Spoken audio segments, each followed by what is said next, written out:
Good morning, everyone. So, when we talk about the future of humanity, there's one thing that we can all agree on. Technology is at the heart of it. But the question is, how can we, as individual communities and countries like the Philippines, navigate the complex relationship between technology, education, and society? And more importantly, what are the implications, both positive and negative, that arise from this relationship? Today, I want you to take on a journey exploring the intersection of science, technology, and education in the Philippines. I will also highlight the challenges that this advancement bring and offer some potential solutions for how can we move forward in a way that serves the collective good. So let's start with the undeniable reality.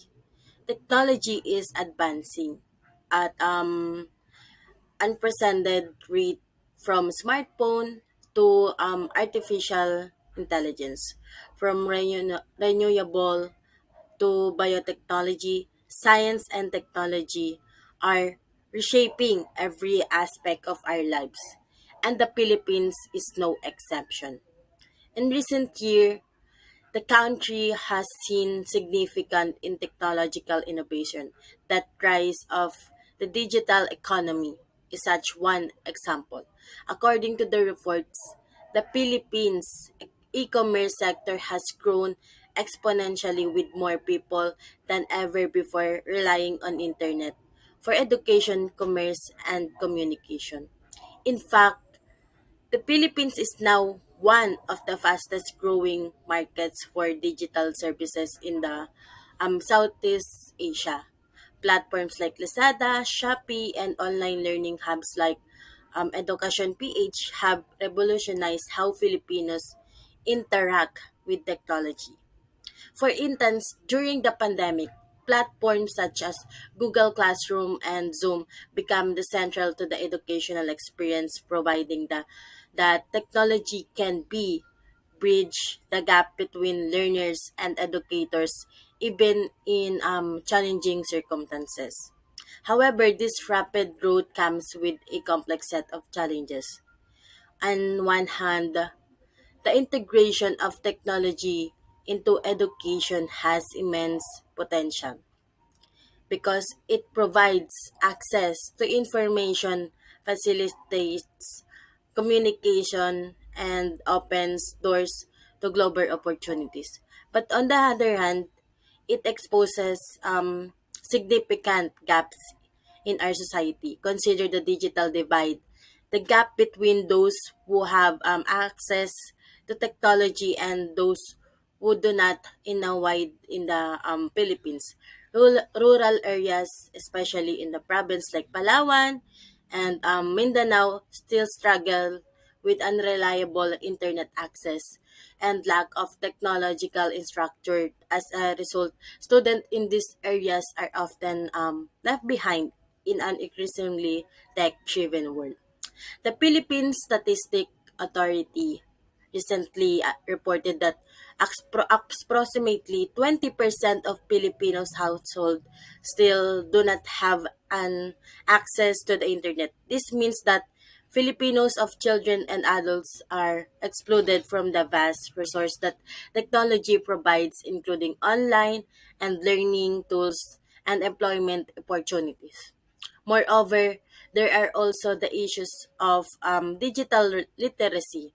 While tech-savvy millennials or Gen Z are quick to adapt, but many older generation and even young learners in certain regions struggle with the basis that challenges is not just access, but the ability to navigate and use technology effectively.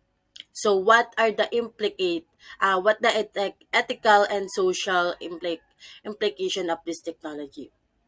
For one, the rapid advancement of technology raises question about the equity, privacy, and security. Take for an instant that rise for of artificial intelligence or AI. and automation. In the Philippines, as in other parts of the world, there are concerns that automation could displace workers, especially in sectors like manufacturing and agriculture, which are vital in the Philippine economy. According to the International Labor Organization, about 80%, 80% of the jobs in the Philippines are at high risk of automation. If we don't, this could lead to widespread unemployment and social unrest if we don't prepare our workforce for these changes. There are also ethical concerns surrounding data privacy in a country where social media use is rampant. Many Filipinos unknowingly expose their personal data to tech companies. The Philippines Data Privacy Act has made strides in protecting citizens about the reality is that many people still don't understand the risks they face online. So what we can do all of this? How can we bridge the gap between the benefits of technology and its challenges? First, we must invest in digital infrastructure. Why? Because this means improving internet connectivity, particularly in rural and unreserved areas, such government and that the government in collaboration with private companies, should prioritize creating affordable, high-speed internet access. The National Broadband Plan, which was launched in 2017, in step the right direction. However, this must be accelerated to ensure that no Filipino is left behind. Second, we need to improve digital literacy. Why? Because across the board, from young children to senior citizen, everyone should have access to training that helps them navigate the digital world safety and effectively. School communities, centers, and local government should collaborate to provide training programs that focus not only on technical skills but also on critical thinking and online ethics. The Department of Education or DepEd has already started to incorporate digital literacy into curriculum, but we need more comprehensive programs that can be scaled nationally. Imagine a country where when every student graduates not just with knowledge but with skills to excel in the digital economy. Third, Third, we must develop a robust technical framework from emerging technologies. The Philippine government needs to engage with experts, civil society, and technology developers to create regulations that protect citizens from the negative impacts of AI, automation, and data exploitation. This includes ensuring their wages from workers displaced and by technology and putting safeguards in place to protect users' privacy.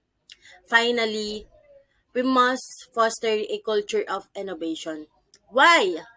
Why? Because that encourage young Filipinos to pursue careers in science, technology, engineering, and mathematics or STEM. This will not only empower the next generation of leaders, but also ensure that Philippines becomes a key player in the global digital economy.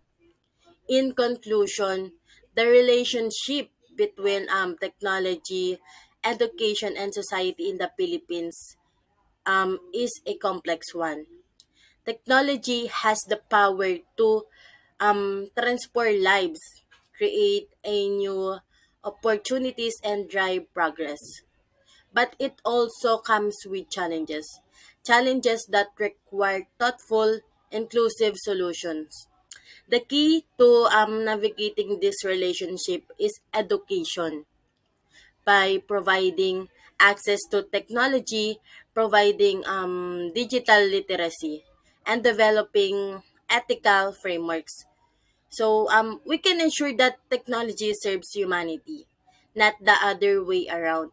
It is up to all of us, educators, policymakers, tech developers, and citizens to work together and shape a future where technology works for everyone. Thank you.